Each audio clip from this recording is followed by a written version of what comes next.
দাঁড়া দাঁড়া, কেউ কোথাও যাবে না। তোমরা দেখো তোমাদের পিসিমণি বা কাকিমা, মাসিমা, জেঠিমা যাই বলতে পারো, সে আজকে কী রান্না করছে সেটা তোমরা প্রথম থেকে শেষ পর্যন্ত দেখো। আর তোমাদের সবারই খাওয়া হয়ে গেছে গো।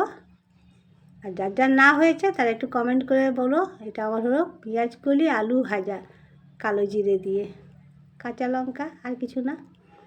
শীতের দিনে তো এই খাবারগুলো, আর এগুলো সত্যিই ভালো লাগে। শীতের দিনে সবজির অভাব হয় না। বাজারে গেলে মনের মতন সবজি পাওয়া যায়, কোনটা কিনবো আর কোনটা না ভেবে পাই না। আর করেছি ফুলকপি দিয়ে আলু দিয়ে মাছের ঝোল, টমেটোর আছে, ধনেপাতা আছে।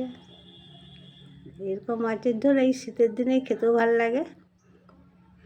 তাই আমি মাছের ঝোল করছি। দাঁড়াও, কোন মাছটা নেবো সেটা ভেবে নিই। ছেলেপুলের আগে রাখবো, তারপরে তো আমি নেবো, তাই না? আর আমার ভিডিওগুলো কেমন লাগে গো, তোমরা একটু কমেন্ট করে বলো না গো।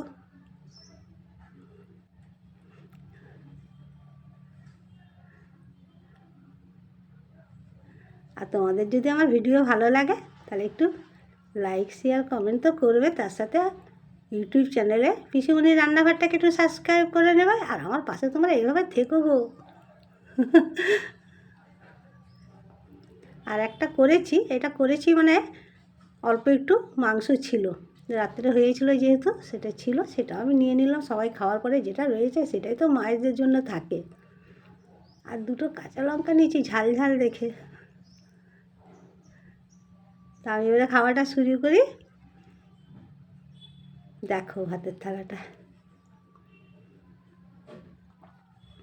সবাইকে তো সাজিয়ে গুছিয়ে দিই, মাঝে মাঝে নিজেকেও মনে হয় একটু সাজিয়ে গুছিয়ে নিয়ে বসি, তাই না?